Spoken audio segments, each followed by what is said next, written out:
Listen, all you New Yorkers. Excuse me, taxi. Okay, then we're looking around. This is the 77 WABC minicast. Hey, here we're back. For those of you that have just joined us, listen, you missed an amazing 40 minutes with Commissioner Luis Molina, former commissioner of the Corrections Department. But we have some more exciting stuff coming up now. First of all, I want to thank Vinny and Jonas. These are the people that make me sound good, you know, that keep me going, that give me that good energy. And I want to thank them here at WABC for producing my show. But right now, guys, listen, if you're thinking of opening up a business in New York City, if you're thinking of investing your life savings, if you're thinking of opening a bodega, supermarket, a hardware store, whatever it is, guys, think about it 2, 3, 4, 5, 10 times before you do it. Because the city does not help you. The city does not back you up. The city does not, in many cases, even want you to succeed. You know, small businesses in New York, and I've been one since I'm 17 years old, all we do is take risk. We put up everything we have to build our businesses and hire people and create a tax base for the city. You know, we have rents, workman's comp, insurance. We have to deal with the looters. We have to deal with the criminals. We've got to deal with the robbers, the people who go in there and assault you, the people that go into your business and do whatever the hell they want to do. The city does not have your back. And with us today, we have a friend, a colleague, who's also in business. He owns a few supermarkets here in the Bronx in low-income areas. Areas that really need him. He doesn't really need them as much as they need him to buy their food, to use their WIC programs, to buy the necessities at a low price. Okay, this is a guy that has invested into 4 supermarkets in the Bronx, and he's here today because, unfortunately, the city and the politicians are not supporting him when he's spending millions of dollars a year to give to the city in taxes. Marvin, welcome to No Excuses, my man. Say it how it is right now. We have 15 minutes and I want to hear it all. Thank you, Mateo. Thank you for inviting me today. Congratulations on your show. I want to thank you for the opportunity to express ourselves in your platform. Like you said, doing business in New York is very, very tough, especially with the cost of operation of New York. High taxes, high rules, high electrical power. We're talking about insurance off the roof. Electric must be a huge number for you. Big time. Yeah. Big time. It has increased, and every year increases at least 5 to 6%. It's big money. Big money. Minimum wage right now in New York is $17.50. You know, I don't understand how it is that you guys, I will not open up another retail business in New York. I will not open up another hospitality business because you open it up and the city's rushing. They're eager to put you out of business. They want you to die. They hate you for helping the city out. What's going on with you, man? Why are you, I invited you here because I heard you on 1010 Wins. I heard about the problems, the issues that you're having. Talk to me. Let the city, let the million people that are listening to us right now know what the hell you're going through. Please. Well, this is no longer simple food stands. These are full-scale produce operation, basically mini supermarkets. What do you mean? What do you mean? So people opening up supermarkets next door to you? Basically, that's what they're doing. Their produce department are bigger than mine. But wait, these are people that are paying rent? These are people that are renting stores? These are people that are employing people? No, these people are right in the corners of our supermarkets doing major scale business. This is not even a regular business anymore. This is like thousands of dollars of day business. What are they doing a week? Or what does a fruit stand at the corner of your store doing a week? Right now, average case produce is about $26 a case. I figure they probably doing roughly 100 to 150 cases a day. Let's call it $2,600 just on buying. That's equal to about $18,000 a week on purchase. Now, they're purchasing $18,000. That means that if they double it, to make a profit, they're selling about $36,000, $40,000 a week. Times 52. Wait. $40,000 a week is more than what a bodega sells in 2 weeks, sometimes in a month.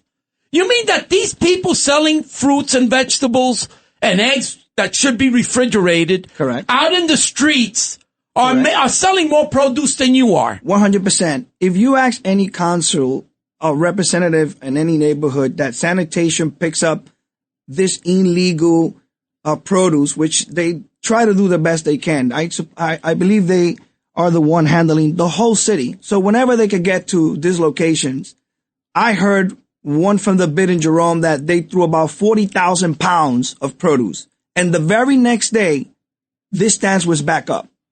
But wait a minute, they took from the people and threw it away? Or was that garbage left outside to rot? No, this was merchandise they were selling. They did a raid. They took all the merchandise, threw it away. It was like 40,000 pounds. The very next day, they back in business. That tells you the amount of money these people are generating on a daily basis. They're able to lose 200-300 cases, and the very next day or the same day, they will be back in business. How are they hurting you? I mean, most people, a lot of these elected officials and these propagandists and these protesters are out there saying, oh, let him sell his fruits and vegetables in the corner. He's not hurting anyone. He's hustling. No, he's not. But what's the truth of the matter here? The truth. Listen, you have the mic. Use it. Spill the beans. So when we lose sales of produce, for example, it doesn't stop there. It creates a domino effect. It hits every department in the store. And what happens is we're forced to make tough decisions. What are the tough decisions you make? Tough decision. We're cutting hours. We're cutting payroll. And eventually we have to let people go. You're saying you're cutting hours, you're cutting payroll. That makes, to the common person, that means nothing. How many people are you firing? Or are you letting go? Monthly, 5 to 6 people. 5 to 6 people a month. Taxpayers. You're paying them. They're paying taxes. They're paying workman's comp. They're paying Social Security.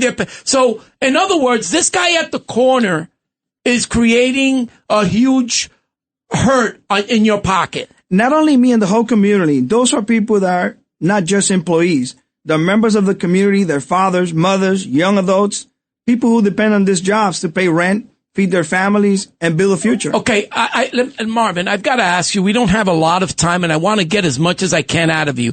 I want people out there to understand that when you see someone selling fruits and vegetables near a bodega, near a supermarket, don't buy from them.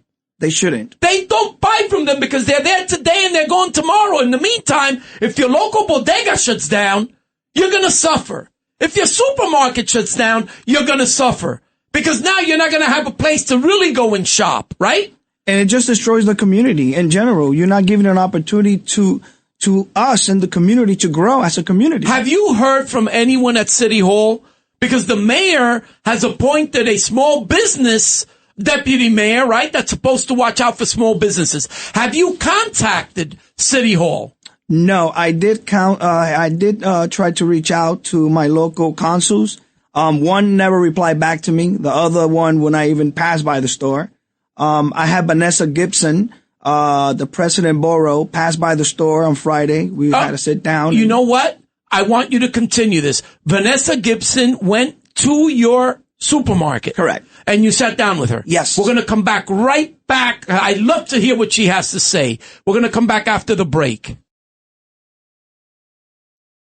Well, we're back. We're back with Marvin Cruz. He's a supermarket owner, owns Food Fair in the Bronx, a hardworking guy, and he is over here almost heartbroken because the city has let them down. And before I give you the mic, I want you to know that all these food vendors went to City Hall, hundreds of them, organized by God knows who, to protest and to say they need to have a right to be out in the streets. Yet you guys that are paying the rents, paying the taxes, keeping the communities alive, are all dying. So talk to me. What did Vanessa Gibson tell you when she went to your supermarket? That's correct. So Vanessa went to the store. We sit down in my office. I was showing her all the expenses we have, all the taxes we have to pay. I tell her this business is unsustainable. We can no longer operate this way. We continue to harm the community by letting good people. It breaks my heart every time I have to leave someone go. It just breaks my heart. You're talking about cashiers that are going to college that needs that money, parents that tells me, hey, listen, you can maybe cut my hours a little bit more. I'm like, no, I can't cut your hours. I have to cut your job. I can't afford it anymore. But what did she say when you explained to her that the street vendors selling fruits and vegetables, eggs, and all kinds of stuff on your corner, okay, they have 100 feet of space in your corner selling produce. What did she say? What can she do? Well, when I explained to her what's going on and she noticed, she said she was going to work on it. She was going to take care of it. She saw that it was unfair to do business that way. She said, I promise you, I'm going to do everything in my hands to fix this problem because this is not your problem. This is a community problem. And I cry out to her. I tell her, listen, this is unsustainable. We can no longer do business like this. I'll be honest with you. I was planning on growing. That was my intention of opening more businesses in New York. I don't want to even be I don't want to open more business in New York. We have no support by our local politicians. We got zero support. There's no way that I am going to put my hard work and my sacrifice and my family future in the hands of politicians that are not gonna back us up when we need them. But I guarantee you, when they do fundraisers and they need money, they come to you. 100%. Okay, they don't go to the guy that's putting you out of business out in the streets that's selling fruits and vegetables, right? They can't. They can't because that guy is going to cry the blues. That guy probably is an undocumented immigrant, all right, that has criminal record. God knows, right? Yep. All right? But you have a store, you have employees, you have obligations, you have workman's comp, and you're inspected by the Department of Health, right? Constantly. They go, they grade you, they'll throw your merchandise away if the temperature's not right, if your cooler is 1 or 2 degrees off. But these guys are operating under the sun, in the summer, in the winter. Selling eggs. They have no quality control. Why don't they shut them down? They won't do it. They think that because we are business, we're rich and we should pay the price. But you cannot price something we don't have any longer. The money's gone. It's been gone to all these illegal vendors. Listen, I say one thing. I know that we're running out of time, but I want to send a very humble message to Mayor Mamdani. Mayor Mamdani, I've asked you numerous times to meet with the business community, to feel their pain. You've lost over 5,000 small businesses last year in New York City alone. That's billions and probably $30 billion worth of people that just either gave up or moved on. They left. You need to meet with the people that are creating jobs, taking risks, paying rent, keeping the lights on for the community to go to. You need to meet with them and understand their pain, their hurt. You can't meet with street vendors that are breaking the law, selling rotten food in some cases, not doing the right thing. If you want them, have an area that people can go, an open market, where they can all compete because none of them pay rent. None of them are inspected by the health department, right? They have no supervision whatsoever. You need to meet with the good people that are going to create a tax roll, that are going to help the city move up. Mayor Mamdani, I have nothing against you. Believe me, I don't. I need for you to succeed because I love this city. And I know your intentions are good because you sound amazing on social media. You say all the right things on social media. I know you want the best, but you're not acting that way.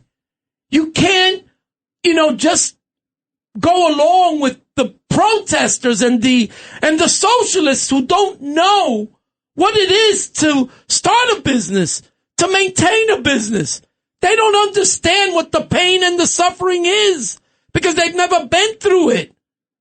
So before you can, attack someone that came to New York to do well, meet with them, listen to them.